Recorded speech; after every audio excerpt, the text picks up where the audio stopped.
নমস্কার, শুভ সন্ধ্যা। শাশ্বতী সিনহা টক্সে আপনাদের সবাইকে স্বাগত।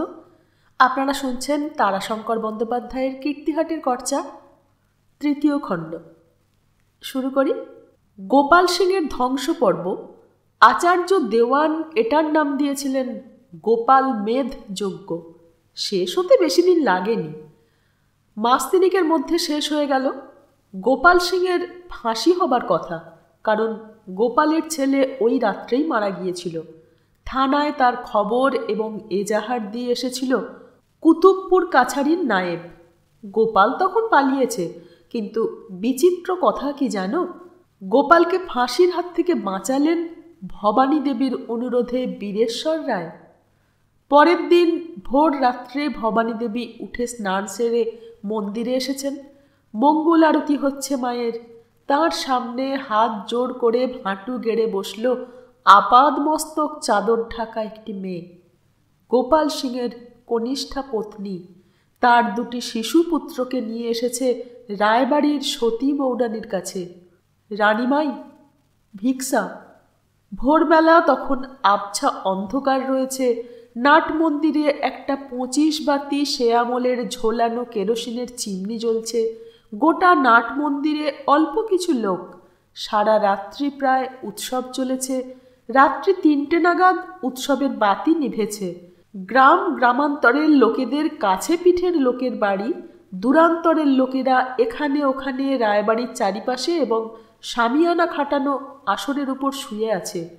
হুকুম ছিল, কোনো মধ্যবিত্ত অবস্থাপন্ন ঘরের মেয়ে ছেলে থাকলে তাদের যেন ঠাকুর বাড়িতে জায়গা দেওয়া হয়। এ মেয়েটি কখন এসেছে কেউ জানে না।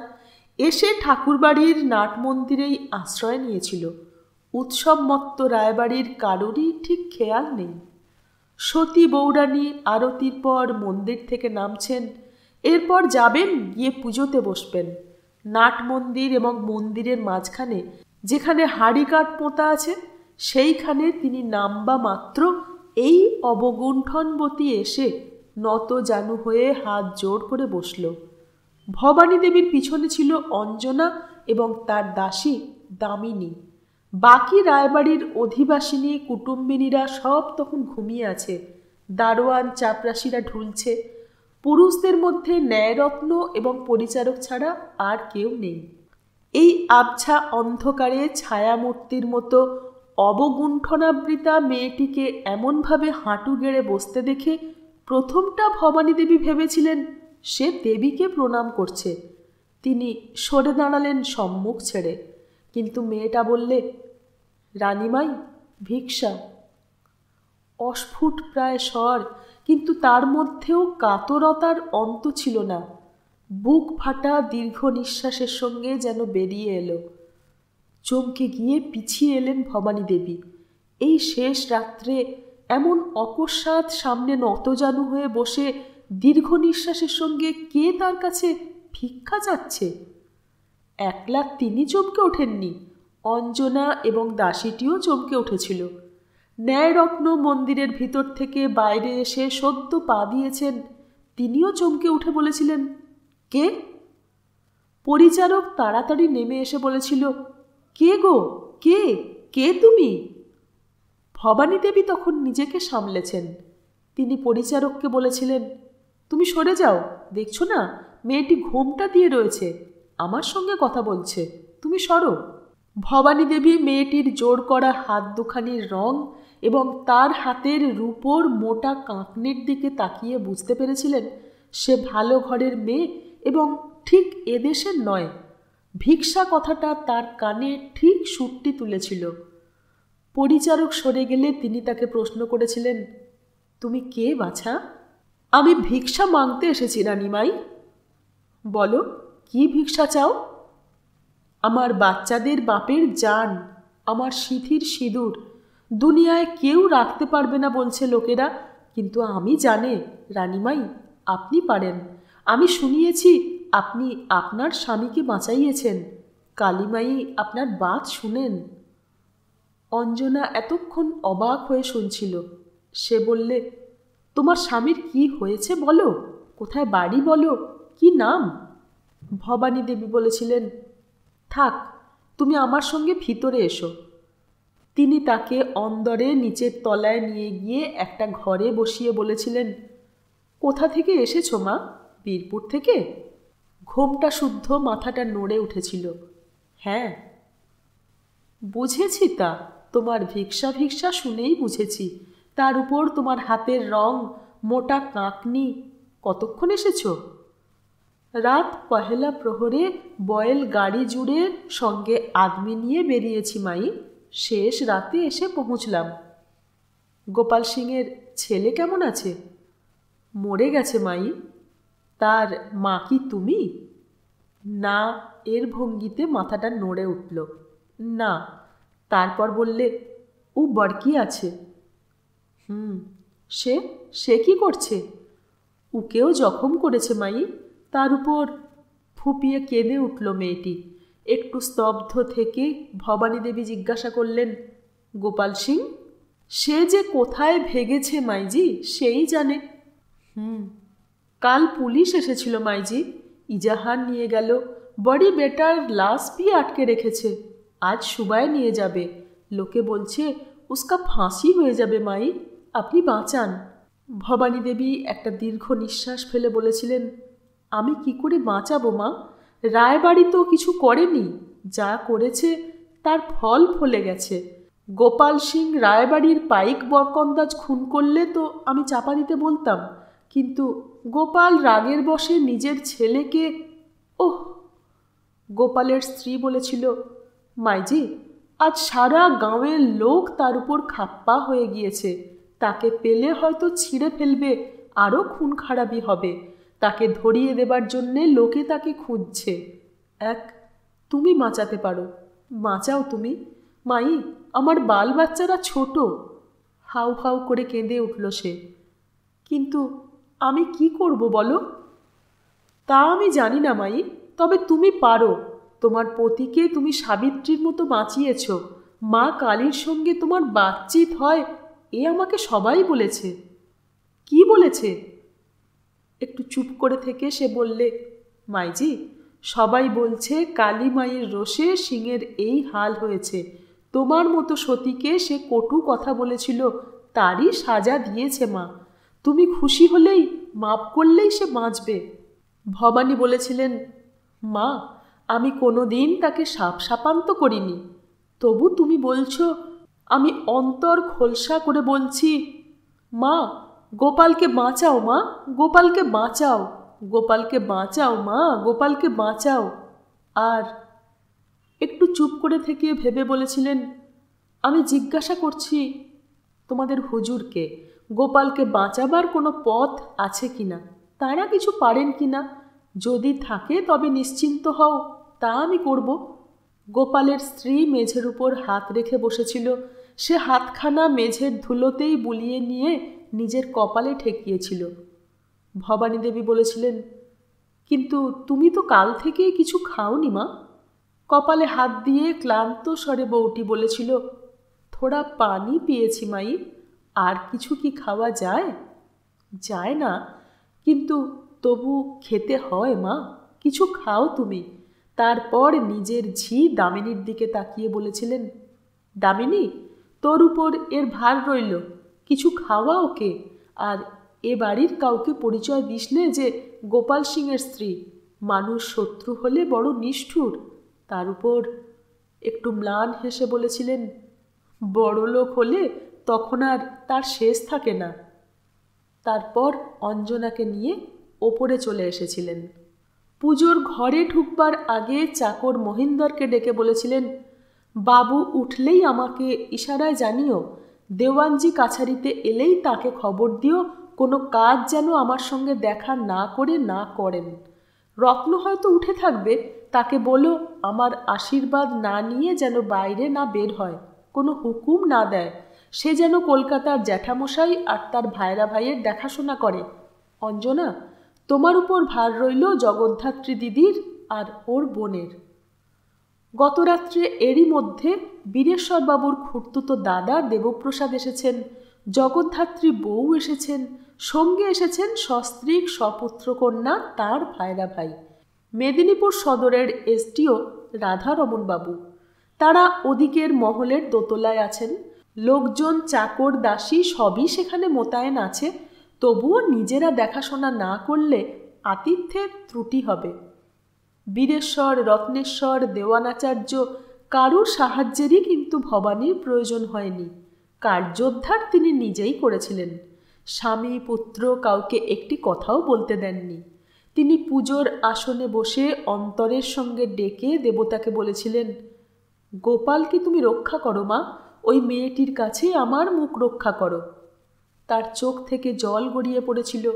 স্তবের সঙ্গে প্রার্থনা শেষ করে তিনি প্রণাম সেরে চোখ খুলেই দেখেছিলেন জগদ্ধাত্রী দেবীকে। জগদ্ধাত্রী তার সম্পর্কে বড় হলেও তার সখী, বয়সে তিনিই বছর দুয়ের বড়। জগদ্ধাত্রী দেবী কখন এসে তার পুজোর আসনের খানিকটা দূরে বসেছিলেন। চোখাচোখি হতেই জগদ্ধাত্রী বলেছিলেন, তোর পুজো করা সার্থক। কতক্ষণ বসে আছি খেয়াল নেই, চোখ থেকে জলের ধারা আর থামে না। ভবানী হেসে চোখ মুছে বললেন, না ভাই, সাড়া ঠিক পাইনি। এমনি করে রোজ কাঁদিস? কাঁদি, কোনো দিন মনের দুঃখ জানাই আর কাঁদি। মনের আবার দুঃখ কি তোর এখন? সংসারটাই দুঃখে ভরা ভাই, আর নিজের দুঃখই কি সব? তা বটে। সুরবালা উঠেছে? রাত্রে কোনো অসুবিধা হয়নি? অসুবিধে? বাপরে, মুখের কথা না খসাতে 5টা লোক ছুটে আসছে। তাছাড়া ওই অঞ্জনা মেয়েটি একেবারে হাজির হয়ে আছে।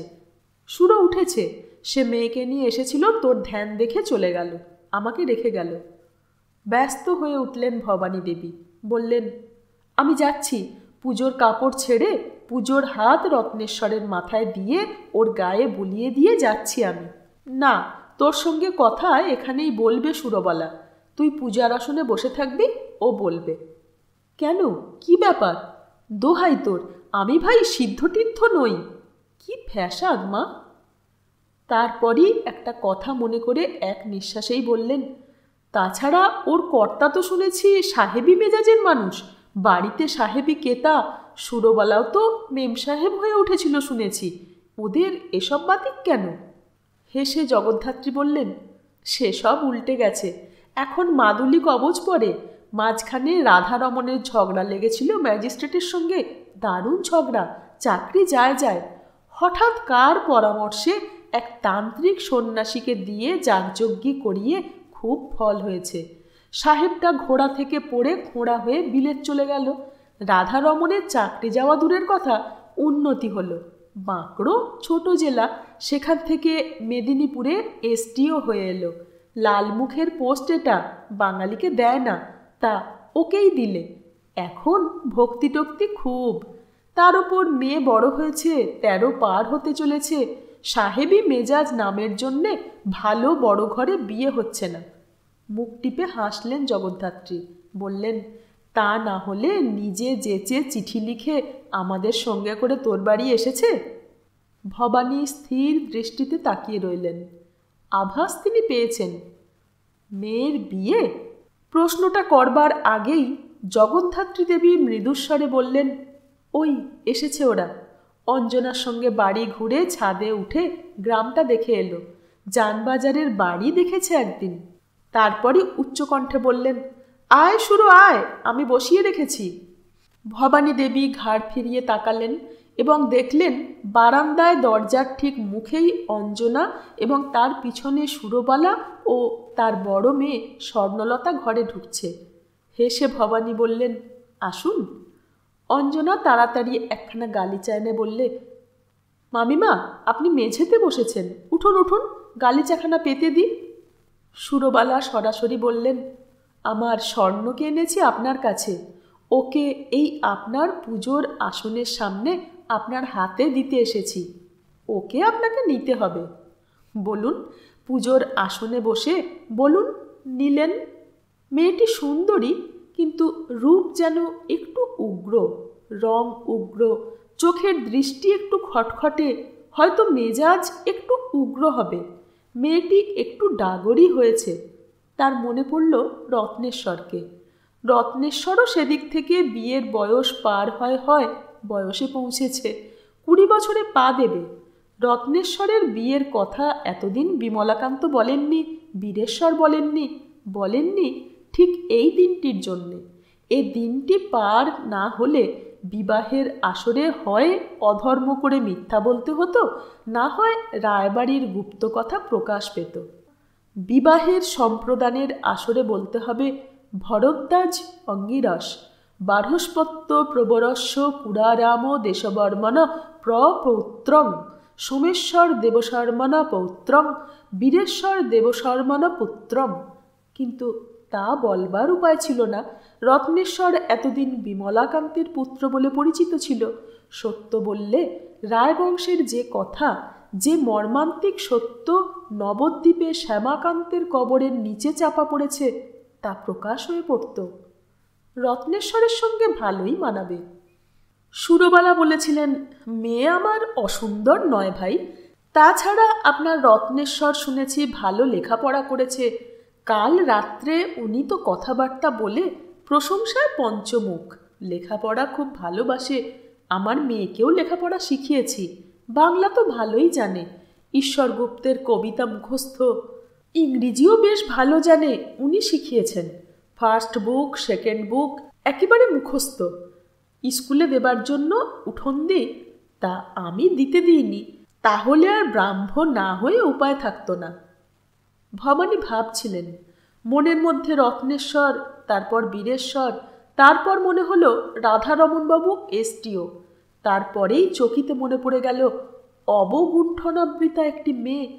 তারপর মনে পড়ল গোপাল সিংয়ের নাম। আবার মনে পড়ল রাধারমণবাবু এসটিও। সুরবালা বলেছিলেন, আমরা অবশ্যই চাকরে, আপনারা মস্ত জমিদার, রাজা লোক, তবু এ বিয়েতে অগৌরব হবে না আপনাদের। ভবানী বলেছিলেন, আমি ভাই পণ নেব। দেব, আমাদের সাধ্যমতো দেব। বলুন কি নেবেন? মেয়ে জামাইকে কি দেবেন সে আপনারা জানেন। যা দেবেন তাই অনেক। তবে আমি মা, আমাকে পণ দিতে হবে। বেশ তো, বলুন, হুকুম করুন। সে ভাই মেয়ের বাপকে বলবো, পণ নেব আমি তার কাছে।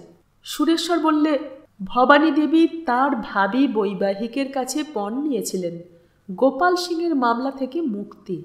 তিনি বলেছিলেন, ওর স্ত্রীকে আমি কথা দিয়েছি গোপালকে বাঁচাতে যা করবার করব। রাধারমণবাবু অভিভূত হয়েছিলেন ভবানী দেবীর করুণা দেখে। তিনি বলেছিলেন, লোকটা পাষণ্ড, অতি দুর্দান্ত, সমাজের পক্ষে ভয়ঙ্কর লোক। এবার নিজের ফাঁদে নিজে পড়ে গেছে। এসব লোকের সাজা হওয়াই উচিত। তবু আপনি যখন বলছেন, তখন আমার থেকে যতটুকু হয় করব আমি। আসল হাত আপনাদের। আপনারা যদি, মানে বীরেশ্বরবাবু যদি বীরপুরের লোকেদের সামলান, তারা যদি সাক্ষী না দেয়, তাহলে খালাস পেয়ে যাবে। আমি বলবো যাকে যা বলবার, মানে তদন্তের সময়ে তারা যাতে চোখ বুজে তদন্ত করে যায়, তা বলবো। ভবানী বলেছিলেন, ওকে আমি বলেছি, সে আগেই হয়ে গেছে। বীরেশ্বর রায়ও ভবানীর কথায় গোপালকে ক্ষমা করেছিলেন। রাধারমণ বাবুর সঙ্গে এ কথা হবার আগেই তিনি স্বামীর কাছে এ কথা বলে মঞ্জুর করিয়ে নিয়েছিলেন। কিছুক্ষণ নির্নিমেষ দৃষ্টিতে স্ত্রীর মুখের দিকে তাকিয়ে থেকে বলেছিলেন, সতী বউ, তোমাকে অদেয় আমার কিছু নেই, তাই হবে, দিলাম। ভবানী তার পায়ের উপর মাথা রেখে প্রণাম করতে গিয়ে চোখের জল ফেলেছিলেন তার পায়ের উপর। বীরেশ্বর সমাদর করে তার মাথার চুলে হাত বুলিয়ে দিয়েছিলেন। বলেছিলেন, ওঠো, কেঁদো না, তুমি করুণাময়ী, তবে একটা কথা আছে। মাথা তুলে বসেছিলেন ভবানী দেবী। বীরেশ্বর বলেছিলেন, তার স্ত্রীকে বলো, শর্ত হলো গোপাল সিংকে আসতে হবে, হাঁটু গেড়ে বসে ক্ষমা চাইতে হবে। অন্যায় বলছি? ভবানী বলেছিলেন, না, অন্যায় বলনি, তা করতে হবে বই কি। মামলা মোকদ্দমা এ সবই তাকে মেটাতে হবে, নিশ্চয় হবে। কিন্তু তুমি রত্নেশ্বরকে বলো, সে হয়তো তোমার কথা শুনতে চাইবে না। তোমার কথা শুনতে চাইবে না? তুমি বুঝতে পারো না? একটু চুপ করে থেকে বীরেশ্বর বলেছিলেন, তা পারি। রত্নেশ্বর আমার থেকেও জেদি, আমার চেয়ে সে শক্তিতেও বড়। আচ্ছা, তাকে বলবো আমি? ভবানী বলেছিলেন, আমি যাই, তোমার কাছে ডেকে দিয়ে যাচ্ছি। একটু বসো, তুমি বড় দূরে থাকো, এতকাল পর ফিরে এসেও কাছে এলে না। ব্রত করেছিলে, তা শেষ হয়েও শেষ হলো না, ব্রত ধর্ম নিয়েই থেকে গেলে। ভবানী তার কাছে একটু সরে বসে বলেছিলেন, রত্নেশ্বরের বিয়ে হোক, তাকে সব ভার দিয়ে চলো আমরা তীর্থে বেরিয়ে আসি। খুব ভালো বলেছ, খুব ভালো বলেছ। এখন সুবিধাও হলো, রেলগাড়ি হয়ে গেল, পথের কষ্ট নেই। তাই যাব, শুধু তীর্থ নয়, আগ্রা, লখনৌ, দিল্লি এসবও দেখে আসবো। আগ্রায় তাজমহল দেখব, তুমি তাজমহল দেখো, আমি তোমাকে দেখব। হঠাৎ একটা শব্দে তাদের বাক্যালাপে ছেদ পড়েছিল। দরজার ওপাশে রাস্তাঘরের মেঝের উপর একটা কিছু যেন পড়ে গিয়ে শব্দ হয়েছিল। বীরেশ্বর রায় জিজ্ঞাসা করেছিলেন, কে? ভয়ার্ত ক্ষীণ কণ্ঠে উত্তর এসেছিল, আমি, অঞ্জনা। ভবানী দেবী বাইরে বেরিয়ে এসেছিলেন। অঞ্জনার শ্যামবর্ণ মুখও ভয়ে ফ্যাকাশে হয়ে গেছে। সে একখানি পরাতের উপর বীরেশ্বর রায়ের প্রাতরাশ নিয়ে দাঁড়িয়ে আছে, দেওয়ালে ঠেস দিয়ে। পরাত থেকে জলের গ্লাসটা কি করে মেঝের উপর পড়ে গেছে। সে পরাতখানা নামাতেও পারছে না, জলের গ্লাসটা নিয়ে কি করবে তাও বুঝতে পারছে না। ভবানী দেবী বলেছিলেন, পড়ে গেল গ্লাসটা? কি ছিল ওতে? জল, কোনো রকমে উত্তর দিয়েছিল অঞ্জনা। তা যাক, ওটা তুমি আমাকে দাও, দিয়ে যাও নতুন গ্লাসে জল নিয়ে এসো। না, মহেন্দ্রকে দিয়ে জল পাঠিয়ে দিও। তুমি বরং রত্নেশ্বরকে গিয়ে বলো সে যেন এখুনি এ ঘরে আসে, একটু পর, ওর খাওয়াটা হয়ে যাক, বুঝেছ? ঘাড় নেড়ে হ্যাঁ জানিয়ে চলে আসতে পেরে বেঁচে গিয়েছিল। সে খাবারের পরাত নিয়ে ঘরে ঢুকতে গিয়ে থমকে দাঁড়িয়েছিল কর্তাগিন্নির কথার সাড়া পেয়ে। ভাবছিল সাড়া দিয়ে ঢুকবে কিনা। এই মুহূর্তেই কানে এসেছিল বীরেশ্বরের গাঢ় স্বর, এবং সেই গাঢ় স্বরের ওই গাঢ় কথা কটি, একটু বসো, তুমি বড় দূরে দূরে থাকো, কত কাল পর ফিরে এসেও কাছে এলে না। রত্নেশ্বরের সমবয়সী অঞ্জনা, রত্নেশ্বর থেকে কয়েকদিনের বড়। সেদিন বলেছিল 7 দিনের বড়, কিন্তু না, ঠিক হিসেবে 8 দিনের বড়। সে হিসেবটা হয়েছিল রত্নেশ্বরের জন্মদিন ধরে নয়, বিমলার মৃত সন্তানের জন্মদিন ধরে। বয়স তার 19 পার হচ্ছে, তার উপর সন্তান হয়নি, এবং বিচিত্র চরিত্র, দারিদ্র্য এবং বাউন্ডুলে স্বামীর উপেক্ষার মধ্যেও কৌতুক আর পরের ঘরের আনন্দ উল্লাসের ভাগ নিয়ে সে শুধু বেঁচেই নেই, সংসারে বিচরণ করে বেড়ায় চঞ্চল পদক্ষেপে। 10-এর সম্মুখে কোনো রকমে পদক্ষেপের সে চাঞ্চল্য সংযত হয়, কিন্তু একা হলে আর রক্ষে থাকে না। সেদিন সেই মুহূর্তে ওই ভেজানো দরজার এপাশে একলা ওই রাস্তাঘরটিতে দাঁড়িয়ে কর্তা ও গৃহিণীর এই গাঢ় কথাবার্তা শুনে তার অন্তরের কৌতুক সরসতা উছলে উঠেছিল। সে নীরবে দাঁড়িয়ে আড়ি পাতার মতো শুনতে আরম্ভ করেছিল তাদের কথাগুলি, তন্ময় হয়ে শুনছিল। যখন বীরেশ্বর বলেছিলেন, তাজমহল দেখতে যাব, সেখানে তুমি দেখবে তাজমহল আর আমি তাকিয়ে থাকবো তোমার মুখের দিকে, তখন তার কৌতুক সরসতা প্রমত্ত হয়ে উঠেছিল দমকা বাতাসের মতো। হাসি চাপতে গিয়ে মুখে কাপড় চাপা দেবার জন্য হাত খোলা পায়নি।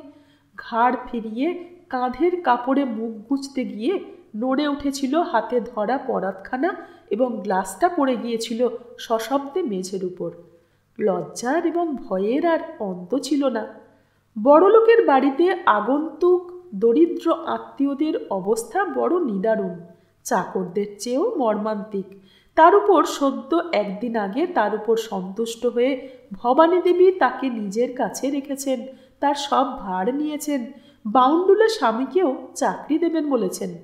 চোখের উপর এ বাড়ির ঐশ্বর্যের পরিপূর্ণ খেলা দেখেছে, গোপাল সিংয়ের খবরের মধ্যে এদের বিক্রম দেখেছে, বীরেশ্বর রায়ের গাম্ভীর্য দেখেছে। ফলে একটা নিদারুণ ভয়ও তার অজ্ঞাতসারে মনের মধ্যে পুঞ্জীভূত ছায়ার মতো জমে উঠেছে। সেটা তাকে হাঁ করে গিলতে এসেছিল সেই মুহূর্তে। কেঁপে উঠে সে কোনো রকমে দেওয়ালে ঠেস দিয়ে দাঁড়িয়ে থাকতে পেরেছিল। ঠেসটা না পেলে হয়তো পড়ে যেত। ভবানী দেবী এসে তাকে তিরস্কার করলেন না, তাকে অব্যাহতি দিয়ে বললেন, মহেন্দ্রকে দিয়ে জল পাঠিয়ে দাও, আর তুমি রত্নেশ্বরকে বলো সে যেন কর্তার সঙ্গে এখনই দেখা করে। সে বাঁচল, বেঁচে গেল। রাস্তাঘর থেকে বেরিয়ে বারান্দাটা হালকা পায়ে পার হয়ে ডান দিকে আর একটা রাস্তাঘরে বেঁকে সে খানিকটা ছুটে নিল আনন্দে এবং কৌতুকে, কিন্তু আবার থমকে গিয়েছিল রত্নেশ্বরের সামনে এসে।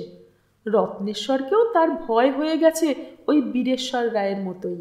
তারই বয়সী, তার থেকে 7 দিনের ছোট এই আত্মীয়টি শুধু লম্বায় চওড়াতেই নয়, চোখের চাউনিতে, কথাবার্তায় তার থেকে ওজনে অনেক ভারী। নিজেকে সংযত করেই সে ঘরে ঢুকেছিল, কিন্তু রত্নেশ্বর তাকে আশ্চর্য হালকা এবং প্রসন্ন মেজাজে স্নেহ সরস কণ্ঠে বলেছিলেন, কি সংবাদ? রত্নেশ্বরও বিবাহের কথার সংবাদটা শুনেছেন। তার মেজাজে তখন দোলা লেগেছে। তিনি প্রসন্ন মনেই ছিলেন এবং অঞ্জনার মতোই কাউকে খুঁজছিলেন যার কাছে তিনি অসংকোচে সংবাদটা সংগ্রহ করতে পারেন। তিনি বাইরে বের হবার জন্যে পোশাক পরে আয়নার সামনে দাঁড়িয়ে চুল আঁচড়াচ্ছিলেন এবং এই কথাই ভাবছিলেন। চাকরদের কাছে এ সংবাদ অসংকোচে সংগ্রহ করা যায় না। এসব ক্ষেত্রে বোন, বৌদি অথবা ঠাকুমা দিদিমারাই গুপ্তচরের কাজ করবার যোগ্য পাত্রী, কিন্তু তেমন কেউ ছিল না। তাই অঞ্জনাকে দেখে তিনি তার মধ্যেই সেই প্রত্যাশিত জনটিকে পেয়ে উল্লসিত কণ্ঠে সুরেশ্বর বললে, তাই বা কেন সুলতা? উচ্ছ্বসিত উল্লাসের সঙ্গেই আহ্বান এবং প্রশ্ন করেছিলেন, কি সংবাদ? পৃথিবীতে এমন কতগুলো জায়গা আছে যে জায়গাগুলোতে ধ্বনির প্রতিধ্বনি অত্যন্ত স্পষ্ট হয়ে সাড়া দেয়। অনেক খিলেনওয়ালা বাড়িতে একটা কে শব্দ বললে প্রতিধ্বনিটা 7-8টা কে পরপর স্পষ্ট হয়ে বেজে বেজে যায়। অঞ্জনার প্রকৃতি চরিত্র ঠিক এমনি ধরনের, সঙ্গে সঙ্গে সাড়া বাজে। রত্নেশ্বর রায়ের এই হালকা মেজাজের সুপ্রসন্ন ওই কি সংবাদ প্রশ্নটির প্রতিধ্বনি মুহূর্তে উত্তর হয়ে বেরিয়ে এসেছিল তার মুখ থেকে। তার নেভানো কৌতুক সরস চিত্তদীপটি দপ করে জ্বলে উঠেছিল। সে বলেছিল, সংবাদ? সুসংবাদ? মিষ্টি খাওয়ান? মিষ্টি? তা খাওয়াবো, কিন্তু সংবাদটা আগে বলো। আপনার বিয়ে? বিয়ে? হ্যাঁ, কনে তো দেখা দিতে এসেছে। শুনেছি। দেখেছেনও? দূর থেকে। কৌতুকময়ী মেয়েটি মুহূর্তে রঙ্গময়ী হয়ে উঠে চুপি চুপি বলেছিল, কাছ থেকে দেখতে চান নাকি? কাছ থেকে দেখা? না, এতটা থাক, কিন্তু তোমাকে খুঁজছিলাম। কেন? মেয়েটি মানুষ কেমন যাচাই করে বলতে পারো? পারি। কি যাচাই করতে হবে বলুন? এখন হবে না, বলবো তোমাকে, বুঝেছ? আমি এখন একটু বেরুবো, সরকারি হাকিমরা আসবেন, বিবি মহলে যাব, পরে দুপুরবেলা একটু অবসর করে এসো। আসবো, কিন্তু এখন বাইরে যাবেন না, কর্তাগিন্নি ডাকছেন আপনাকে, বসে আছেন। বাবা মা দুজনে ডাকছেন? কেন? তা জানি নে, আসুন এখন, এমনিতেই কথায় দেরি হয়ে গিয়েছে, আমি ভুলেই গিয়েছিলাম আপনার বিয়ের আনন্দে। আমার বিয়ের কথায় তোমার এত আনন্দ? হবে না? কত ধুমধাম হবে, কিন্তু আসুন। পথে যেতে যেতে অঞ্জনা বলেছিল, বাবা যা বিপদ হয়েছিল। কি বিপদ? সেই দুপুরবেলা বলবো। বাপ মায়ের ঘরের সামনে এসে সাড়া দিয়ে ঘরে ঢুকলেন রত্নেশ্বর। মা? উত্তর দিলেন বীরেশ্বর, এসো। তার পোশাক পরিচ্ছদ দেখে বললেন, বেরুচ্ছ কোথাও? হ্যাঁ, বিবি মহলে যাব। হ্যাঁ, দেখে এসো, সমস্ত বন্দোবস্ত নিজে দেখা উচিত। রাজ কর্মচারীরা আসবেন, এরা হলেন সাপ, গোখরো সাপ। বাঁশি বাজিয়ে যতক্ষণ মনোরঞ্জন করে রাখতে পারবে ততক্ষণ বেশ তালে তালে দুলে দুলে নেচে যাবেন। যেমনি তাল কাটবে কি তার প্রতি একটু অন্যমনস্ক হবে অমনি ছবল দেবে। চাণক্যের শ্লোকেই আছে, রাজকুলকে বিশ্বাস করো না। অবশ্য এবার রাধারমণ বাবু রয়েছেন বাড়িতে, তিনি আত্মীয় হয়ে এসেছেন, আত্মীয় হতেও যাচ্ছেন, তার জন্য অনেকটা ঘরোয়া ব্যাপার হবে। তবু দেখে এসো, নিন্দারই বা কিছু থাকবে কেন? যাবার সময় বিবি মহল হয়ে যাও, ওদের সঙ্গে দেখা করে কুশল বার্তা জিজ্ঞাসা করে যাবে। দেবপ্রসাদ দাদা আছেন, জ্যাঠাইমা আছেন, ওদের প্রণাম যেমন করবে তেমনি রাধারমণ বাবু এবং তার স্ত্রীকেও প্রণাম করবে। যে আজ্ঞে, ওদের কাজ হয়েই যাচ্ছি। বসো, আর একটা কথা আছে। তোমার জননী একটি কঠিন ভিক্ষা দিতে প্রতিশ্রুতি দিয়েছেন একজনকে। ভোরবেলা মঙ্গল আরতির সময় একজন স্ত্রীলোক প্রার্থী তার পায়ে ধরে ভিক্ষা চেয়েছেন, উনি মায়ের সামনে দেব বলেছেন। রত্নেশ্বর ভুল বুঝলেন। তিনি ভাবলেন, ভোরবেলা সম্ভবত রাধারমণ বাবুর স্ত্রী বিয়ের কথা তুলে ভবানী দেবীর কথা আদায় করেছেন, সেই কথা বলছেন বাবা। তিনি হেসে বললেন, কথা দিয়েছেন মা, তখন কথা কি আছে, দিতে হবে। ভবানী দেবী এবার কথা বললেন। গোপাল সিংয়ের স্ত্রী এসে হাত জোড় করে আমাকে বললে, আমার স্বামীকে বাঁচাও মা, এ এক তুমি পারো। আমি তাকে কথা দিয়েছি রত্ন। মেয়েটি বলছে গোপালের ফাঁসি হয়ে যাবে, তার বড় ছেলে মারা গেছে, বাঁচেনি, বড় স্ত্রী মর।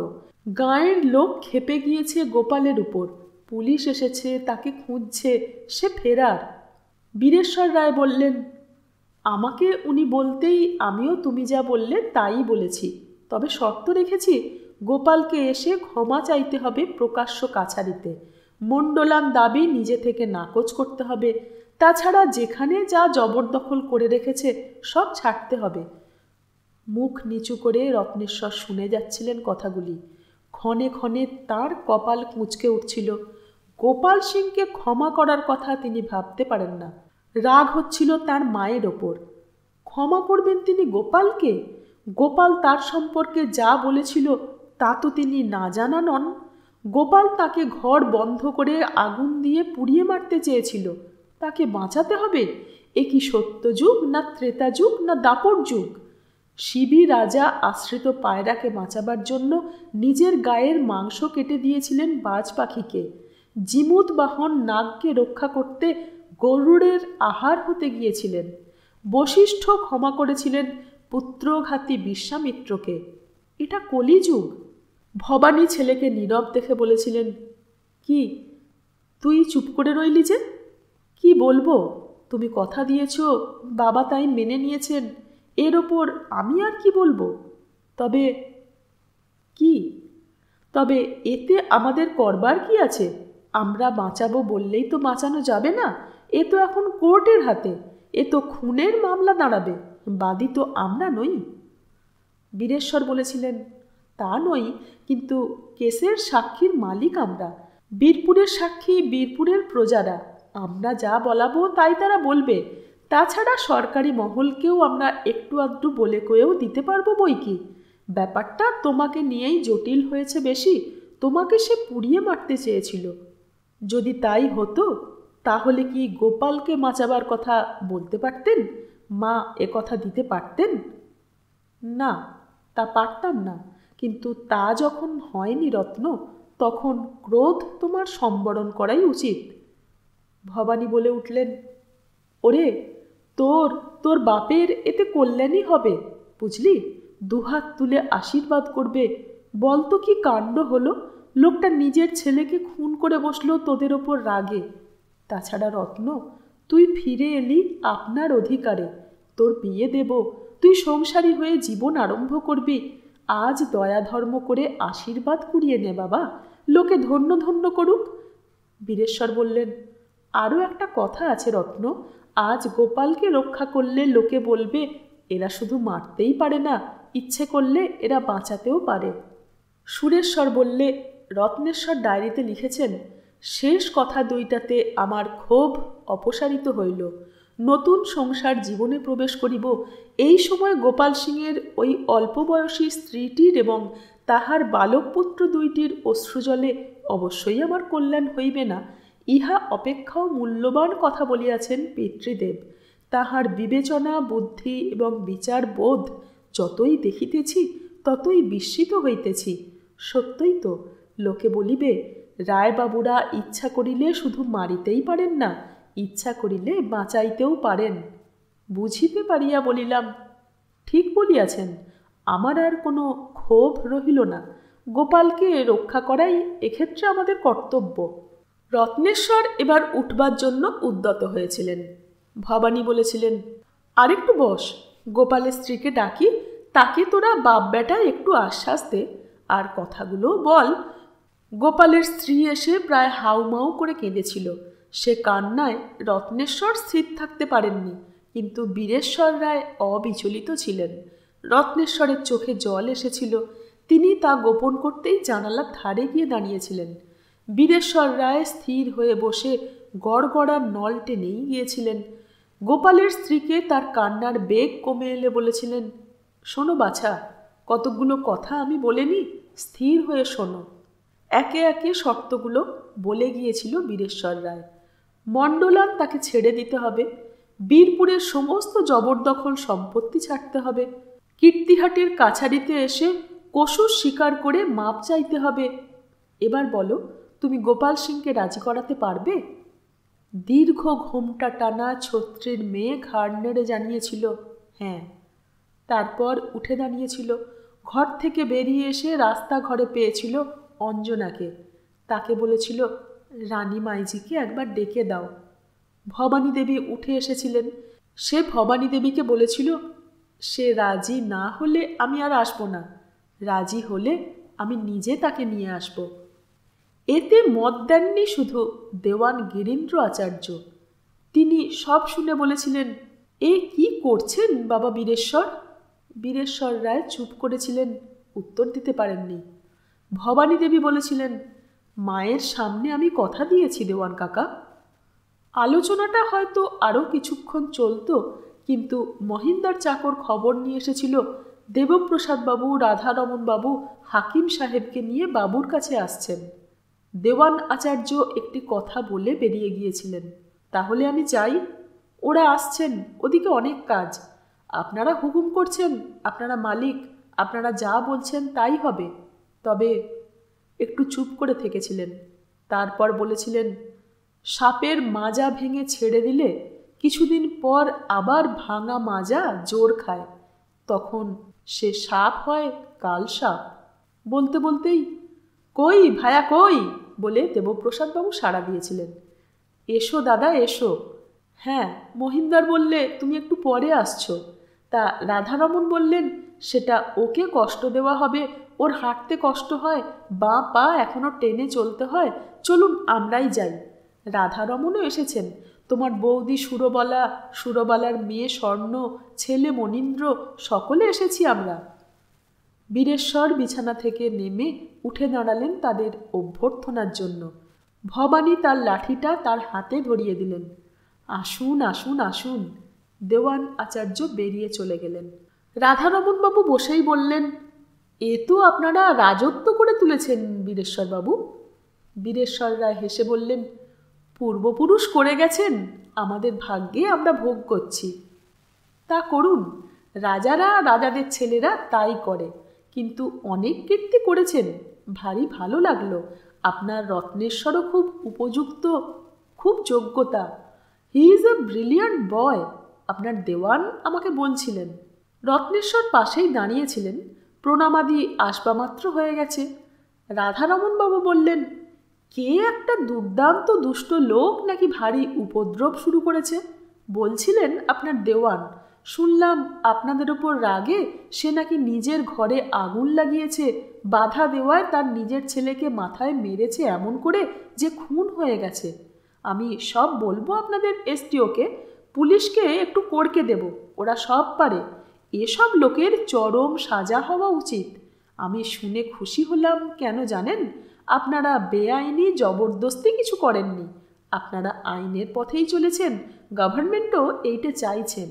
বীরেশ্বর বললেন, কিন্তু বড় মর্মান্তিক হয়ে গেল ব্যাপারটা, বিশেষত আমার গৃহিণীর মনে বড় লেগেছে।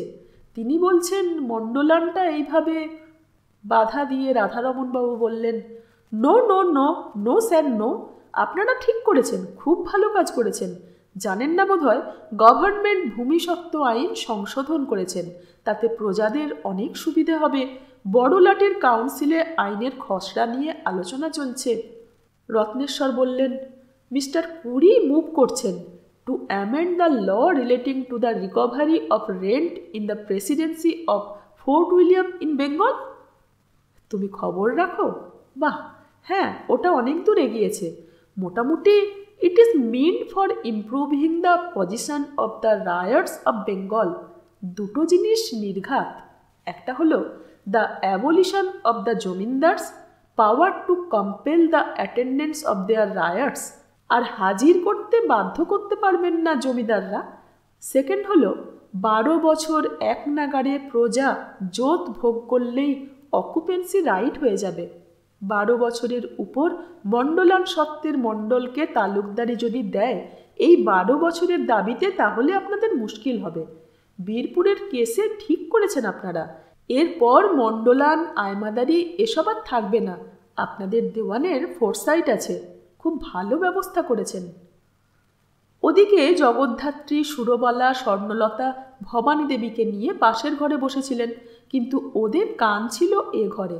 সুরবালাই বললেন, ধান ভানতে শিবের গীত, এখানে এসেও সেই গভর্নমেন্ট আর গভর্নমেন্ট, আইন আর আইন। দেখো তো কাণ্ড, বলো না জগদী।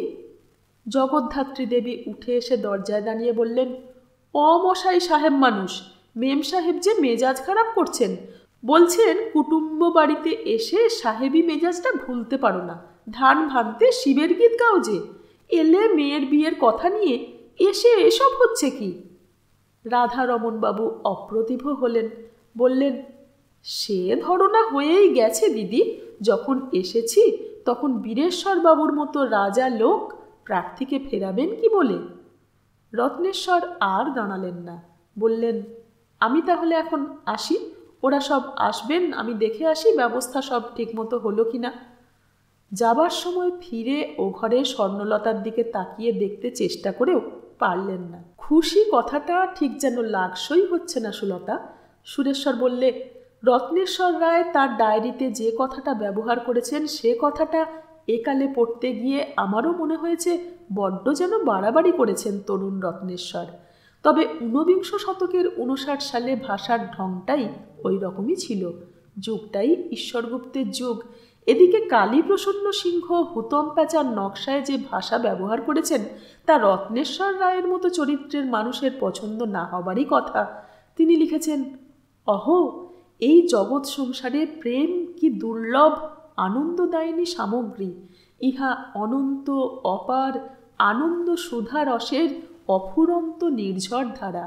অকস্মাৎ যেন স্বরবিদ্ধ হৃদয় ভূতল বিদীর্ণ করে প্রবল উৎসধারায় উৎক্ষিপ্ত হইয়া আমার তাপিত নবযৌবনকে নিষিক্ত করিয়া দিতেছে। আমার জীবন যৌবন যেন প্রখর গ্রীষ্ম সন্তাপিত পত্রহীন বৃক্ষের মতো এই রস অভিসিঞ্চনে পত্রপল্লব সমৃদ্ধ হইয়া উঠিতেছে। পল্লবাগ্র ভাগে পুষ্প উদ্দামের জন্য ব্যাকুল হইয়াছে। ইত্যাদি ইত্যাদি সে অনেক কথা তিনি লিখেছেন। তাই বলছি, কানের সাদামাটা খুশি শব্দটা বোধ হয় রত্নেশ্বর রায়ের মনের অবস্থা বোঝাবার পক্ষে পর্যাপ্ত নয়। সেটা খুঁজে হয়রান হব না সুলতা, তুমি বুঝে নিও। তিনি লিখেছেন, তার গান মনে পড়ছিল। গানে রত্নেশ্বরের অধিকার দুদিক থেকে। সংসারে হেরিডিটির সত্য অত্যন্ত প্রত্যক্ষ। পিতৃকুলে বীরেশ্বর রায় গান বাজনার চর্চা করেছিলেন, মাতৃকুলে শ্যামাকান্ত ছিলেন সিদ্ধ গায়ক। ভবানী দেবীও গানে জন্মগত অধিকার নিয়ে জন্মেছিলেন। রত্নেশ্বরের স্নায়ু শিরায়, অস্থিমজ্জায়, মস্তিষ্কে, বুদ্ধিতে, বোধে সঙ্গীত বোধ ও তার ব্যাকরণের ঐশ্বর্যের ভাণ্ডার বংশসঞ্চিত গুপ্তধনের মতোই রাখা ছিল। ওই মধ্যে মধ্যে কখনো এমনি উল্লাসী আনন্দে কদাচিৎ গুঞ্জন করেছেন। সেদিনটি তার মধ্যে একটি দিন। রত্নেশ্বর রায়ের ডায়েরির বংশ বিবরণের মধ্যে যা পেয়েছি তাতে কখনো গান গেয়েছেন এমন কথা লেখেননি। তার দিনলিপি আরম্ভ হয়েছে মাত্র 2 দিন আগে থেকে। ওই দোলের দিন, পোষ্যপুত্র হিসেবে মা বাপের কোলে ফিরে আসার দিন থেকে। তার 3য় দিনে রত্নেশ্বর বিবাহ সম্ভাবনাতেই শুধু নয়, ভাবী বধূটিকে বাড়িতে চকিত চাহনিতে দেখে বিবি মহলে যাবার পথে গুনগুন করে বসন্ত রাগ ভেজেছিলেন। পিছনের বরকন্দাজ তাতে হাসেনি। সে বাবুজি সাহেবের গান শুনে মোহিত হয়ে গিয়েছিল। বিবি মহলে রত্নেশ্বর রায় যখন দেখাশোনা করছিলেন তখন বরকন্দাজটি আর একজন বরকন্দাজকে বলেছিল, আরে ভাই, বাবুজি সাহেব এমন গানা জানেন কি বলবো তোমাকে। রত্নেশ্বর কথাটা শুনেছিলেন এবং নিজেকে সতর্ক করেছিলেন, অন্যায় করিয়াছি, নিজের অজ্ঞাতসারে গান গাহিয়া ফেলিয়াছি, গানের পথে বিপদ আছে রায়বংশের। বিবি মহলে তখন ঝাড়াই মোছাই হয়ে গেছে। ভবানী দেবীর প্রত্যাবর্তনের পর বীরেশ্বর রায় বিবি মহলে বাস করেননি, বংশের অন্দরে বাস করছিলেন। বিবি মহলের ফার্নিচার তখন এখানে এ বাড়িতে এসেছে। তার জায়গায় রত্নেশ্বর আসবেন বলে সেসব নতুন ফার্নিচার এসেছিল কলকাতা থেকে। গদি আঁটা chair, sofa, marble top table, dressing table, বড় বড় আয়না, নতুন গালিচা, সেই সব দিয়ে বিবি মহল সাজানো হয়েছে কমাস আগেই, সেই স্কুলের ফাউন্ডেশন স্টোন স্থাপনের সময়। সেগুলো ঝাড়া মোছা এবং একটু এদিক ওদিক করে সাজানো, এই সব কাজ হচ্ছিল সেদিন। কুইন ভিক্টোরিয়ার, প্রিন্স আলবার্টের ছবি টাঙানো হয়েছে, তার সঙ্গে বিলাতি ল্যান্ডস্কেপ কখানা টাঙিয়ে সাজিয়েছে। এসব কাজের জন্য কলকাতা থেকে সাহেব বাড়িতে কাজ করা একজন বেয়ারাকে আনা হয়েছে, সেই সব বরাত মতো করাচ্ছে। রত্নেশ্বর নিজে প্রত্যেক ঘরের ব্যবস্থা দেখে খুশি হয়েই ওখান থেকে ফিরেছিলেন। নিচে এসে দেখলেন দেওয়ান আচার্য তার জন্যে দাঁড়িয়ে আছেন। তার মুখ গম্ভীর। বললেন, বাবুজি সাহেব, আমি তোমার জন্যেই দাঁড়িয়ে আছি ভাই। রত্নেশ্বর বললেন, বলুন। বলবো কি, তুমি তো সব জানো। তুমি বলে কয়ে বন্ধ করো। কি? গোপাল সিংয়ের সম্বন্ধে যে হুকুম হলো সে হুকুম তুমি উল্টাতে পারো। উল্টাও ভাই, নইলে জমিদারি চলবে না, অন্তত আমি তো চালাতে পারবো না। রত্নেশ্বর তার মুখের দিকে তাকিয়ে রইলেন। তা কি করে হয়? মন তার অন্যরকম হয়েছিল, তিনি সায় দিতে পারলেন না।